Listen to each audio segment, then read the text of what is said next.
Hello students, today we are going to do one of the most interesting essay by Francis Bacon, that is of studies. Now without any controversy, Francis Bacon can be called the father of English essayist. Just as Shakespeare's name is carved in golden words in the world of drama, similarly we have Francis Bacon shining in the world of English essays. Though he studied law, yet his heart always yearned for literature. There is hardly any field of sphere which Bacon has not touched in his prose works. His writing was simple but very effective. Alexander Pope described him as, quote, the wisest, brightest, meanest of mankind, unquote. Bacon attached more importance to Latin than to English. This was because he had a conception that in Latin his works would gain greater permanence. Yet he was capable of varied and beautiful styles in English too. This success can be weighed by the fact that many of the sentences in his essays have assumed the quality of literary abilities. The character of the Proverbs. Of Studies is an essay where the plot tells us the uses of studies simultaneously. He also explains the demerits of studies. He elaborates the advantage and the disadvantages, the merits and the demerits of studies. He claims that he can say so by personal experience because studies can be perfected only by experience. He explains the relative merits of reading, conferring, and writing. He holds the view that extensive reading makes a man a thorough scholar. Exchanging thoughts and discussion makes us quick witted, and practice in the expression of one's thoughts and feelings makes one accurate and precise. He confirms the view that one who has studied the art of writing is more accurate in one's expression than others. Studies are a source of pleasure and can be best enjoyed by a man who loves solitude. Studies develops man's natural ability to perfection.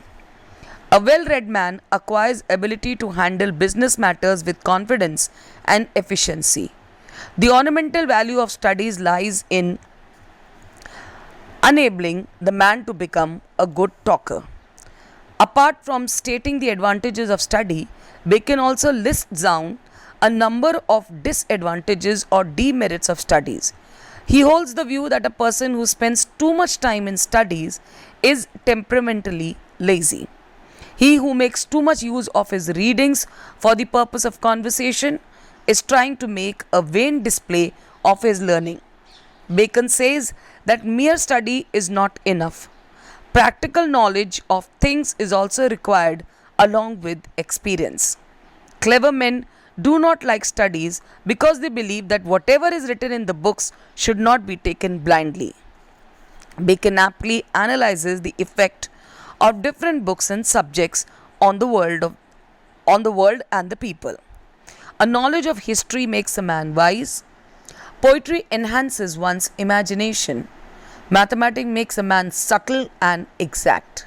Natural philosophy enables a man to go deeper into things, and logic develops a man's debating power.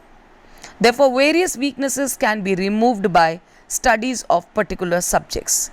This is exactly like some physical ability being treated by medicines or exercises. Bacon also gives an advice to find out the value of the books. The books are not of equal value, he says. Some are to be read in parts, and only few books are to be read thoroughly and carefully. Thus, one may aptly conclude by holding the view that regular reading of books improves one's personality. If a man converses with others, he becomes witty. Those who take notes become exact and precise in thinking as well as talking. Bacon can therefore be called the most complete representative of the Renaissance in England. He was learned, worldly, ambitious, and even by knowing so much, was completely ignorant about himself. The essential merits of his essays lies in the density of his expressions, and the poetic images were never as ornamental but always emphatic.